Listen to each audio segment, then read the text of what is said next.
जय सिया राम, जय हनुमान और हर हर महादेव, ओम गणेश। सर्वप्रथम आप सभी को श्री हनुमान जन्मोत्सव की बहुत सारी शुभकामनाएं।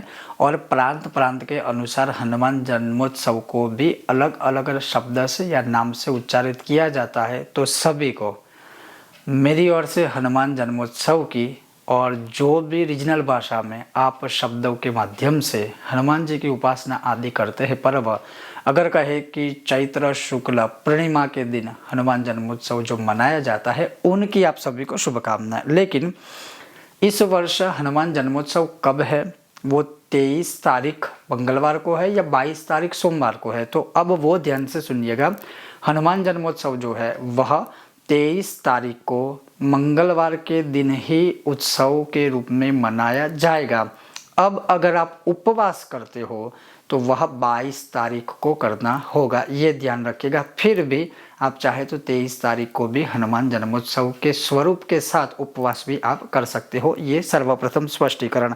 दूसरा, अब उस दिन सामान्य रूप से हनुमान जन्मोत्सव का जो व्रत है, या उसे उत्सव के स्वरूप में या पूजा पाठ के स्वरूप में या हनुमान जी की आराधना उपासना के स्वरूप में कैसे मनाना चाहिए, तो अब वह जो भी संकलीकरण मैंने किया है पूर्ण शास्त्रों के अनुसार ही किया है, तो वह आप श्रवण कीजिए। सर्वप्रथम जैसे आप नित्य अपना पूजा पाठ आदि करते हैं, वैसे ही आपको अपना जो नित्य कर्म है वो तो करना ही है। उसके बाद पूजा स्थल के आसपास संभव हो तो गंगा जल का उस दिन छिड़काव कीजिएगा, प्रातःकाल अर्थात सुबह सुबह ही।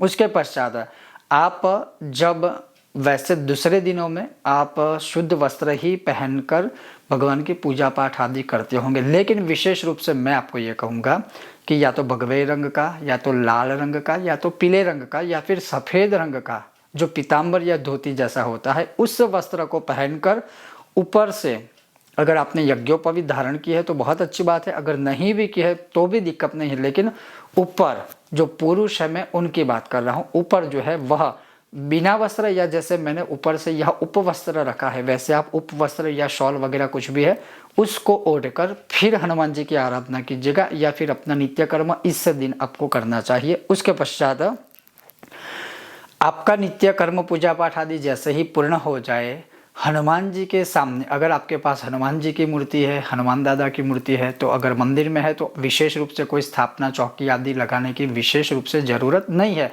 फिर भी आप चाहे तो चौकी के ऊपर लाल वस्त्र या लाल कपड़ा बिछाकर फिर उसके ऊपर चावल की ढेरी करके भगवान को ऊपर आप बिठा सकते हैं। ऐसा ना करके अगर मंदिर में ही है तो ये सारी चीज़ें करने की आवश्यकता नहीं होती। तो मंदिर में जो हनुमान जी की मूर्ति है, उन मूर्ति को जैसे अभिषेक कीजिए। अभिषेक किससे करेंगे? हनुमान चालीसा से आप अभिषेक कीजिए, अर्थात हनुमान चालीसा बोलते हुए दूध से, दही से, घी से, पंचामृत से या फल रस से आप अभिषेक आदि कर सकते हो। उसके पश्चात भगवान हनुमान जी की मूर्ति को स्वच्छ करके भगवान को टीका लगाइए। टीका लगाने के बाद भगवान को अक्षत अर्थात चावल अर्पण कीजिए और भगवान के ऊपर पुष्प अर्पण कीजिए। लेकिन पुष्प में सबसे प्रिय भगवान को जो लाल आंख के, जैसे सफ़ेद आंख होता है, श्वेतार्क गणेश जी के साथ जुड़ा हुआ एक रहस्य है, वैसे हनुमान जी को लाल रंग के जो आंख, वो सामान्य रूप से हर जगह पर मिल जाते हैं। तो लाल आंख के पुष्प की माला या लाल आंख के जो पुष्प है वह हनुमान जी को अर्पण आप कर सकते हैं। उसके पश्चात भगवान हनुमान जी के सामने गौ माता के घी का एक दीपक अवश्य प्रज्वलित करें भगवान की दाई ओर, और भगवान की बाई ओर करना है सरसों के तेल का दीपक। सिर्फ सरसों के तेल का दीपक कीजिएगा ताकि शत्रुओं का बल बुद्धि क्षय हो जाए। उसके पश्चात आपको संकल्प लेना है, हनुमान चालीसा के लिए आपको संकल्प लेना है, या फिर सुंदरकांड के लिए आप संकल्प ले सकते हो, या फिर मैं ये कहूँगा हनुमान जी का कोई भी मंत्र, स्तोत्र, जाप पाठ आदि जो भी आपको उस दिन करना है आप उसका संकल्प लीजिए।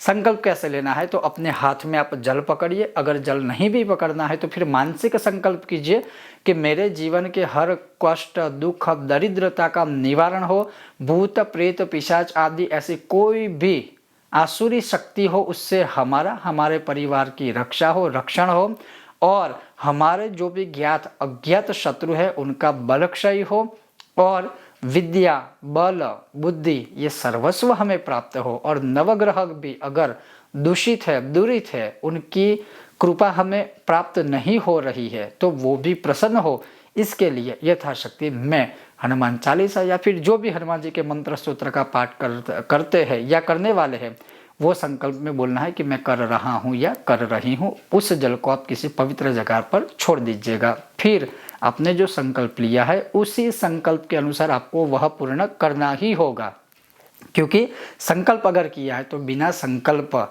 या फिर संकल्प अगर आपने किया है तो वो आपको पूरा तो करना ही पड़ेगा। निश्चित रूप से अगर संख्या ना बोले तो यथाशक्ति शब्द का प्रयोग कीजिएगा ताकि कोई दोष ना लगे, कोई त्रुटि रहे तो आपको कोई पाप ना लगे। तो इस तरह से संकल्प करें।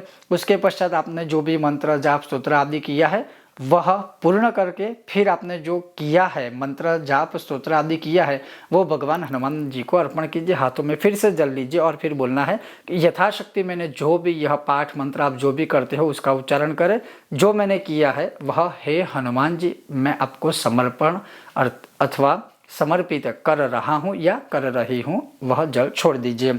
उसके पश्चात हनुमान जी के सामने हनुमान जी को क्या भोग लगा, ये भी एक प्रश्न है। तो बूंदी के लड्डू है वह हनुमान जी को आप भोग लगा सकते हो। गेहूं या गुड़ से बने भी जो लड्डू है उसके भी भोग लगा सकते हो।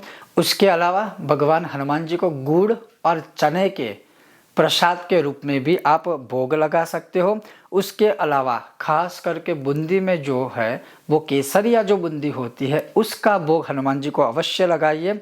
आप चाहे तो चूरमा का भी भोग हनुमान जी को लगा सकते हैं और साथ में हम उस दिन जो भोजन करते हैं वही भोजन हमें हनुमान जी को भी लगाना चाहिए, भोग उनका लगाना चाहिए।